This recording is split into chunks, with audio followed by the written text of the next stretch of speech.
Here at WJLA 24/7, we are in full-on back-to-school mode. Probably not yet at your house, but this is a really good time to get prepared. Many students use laptops and tablets for schoolwork these days. We're focusing on cybersecurity when you are using those tools. And joining me right now is cybersecurity expert and the Director of Strategic Development, Ben Schmerler. Did I get that right? Schmerler, but that's okay. No, I didn't. I wasn't close. Ben, I apologize. Schmerler, I apologize. Great to have you with us. Thank you for having me. Thanks so much. It is what we do right now. Yeah. Pay so much attention to online. Our kids probably have a better understanding of it than we do. Sure. But it's something they're using in school every day. Parents are having to make some investments. Give parents some place to start about what do you do, what should they be thinking about in terms of the tools. Do you buy them laptops? Do you buy them tablets? Where to begin?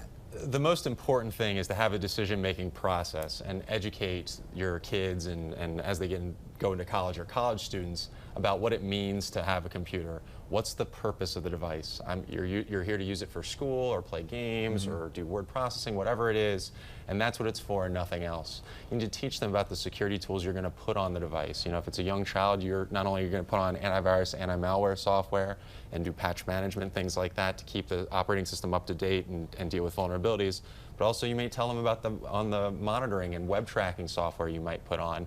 The most important thing to know is to understand the risks as well as who to report to if something bad happens. Many homes have computers in them right now.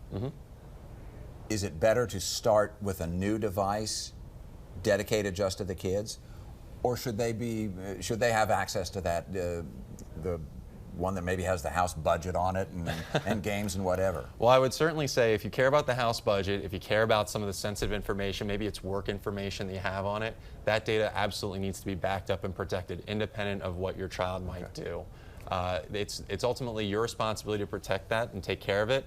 You might also consider setting up like a guest account or a kid's account for a young one, just to make sure that if they're working, they're doing so in maybe what I would consider a sandbox, something that's safe for them to work in. We know that kids are targets for cybercrime anymore, Yes. and that automatically raises the hackles on the back of a lot of parents' necks. Yes. How do you protect them? It all comes back to education, and it's a teaching moment.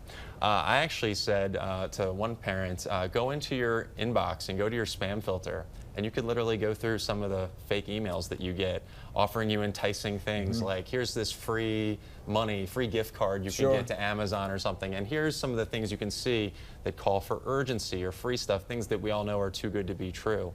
Hover over the link in the email and show them that it doesn't go to Amazon's site, it goes to some crazy third-party fake site that isn't what it's made out to be. So the first and most important thing is education. Parents need to be the advocate for their kid. Correct. The hard thing, I would think, is to sort of establish that trust, because kids are going to want to go and anything that's forbidden or has a onus put on it, they're going to want to take a look. Yeah. How do you sort of balance those two very difficult concerns? Yeah, I look at it a lot like giving a kid a car for the first time, is that this is a responsibility discussion.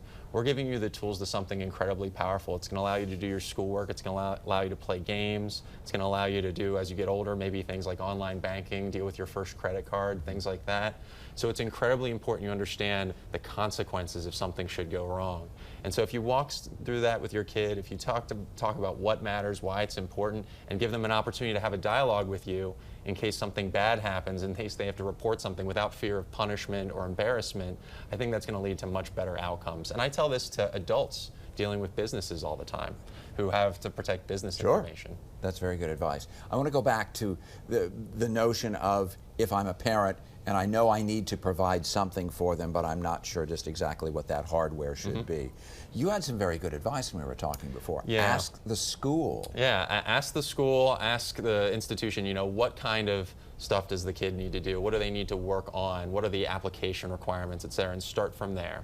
Then once you know what device, whether it's a Android phone or an iPhone or a Mac or a PC, whatever it is, then you can buy and add on products and tools and stuff that speak to the risks you have to deal with on that specific device. And there are a lot of technology professionals that can help on very specific items. But the fortunate thing is there's a lot of good products out there that can serve those purposes. And quickly, one other thing, because you raised the issue right there. If you talked about a phone, phones are app-driven devices. How do you worry about and protect against apps, most of which might be good, some of which certainly are not? Many are not, and I would definitely recommend only downloading and installing applications that you know, that are trusted, that you can see ratings in the app stores from people who know that they've used them in the past. You can do research on Google to find out more specifics on specific applications should you not know that they're valid or not. And I would say that's a very, very important thing to do with these mobile devices. Ben Schmerler is an expert in this field, obviously, and that's why we have asked him. He's with DP Solutions, and we appreciate your joining us. Thank Ben. you so much. Many thanks. All right.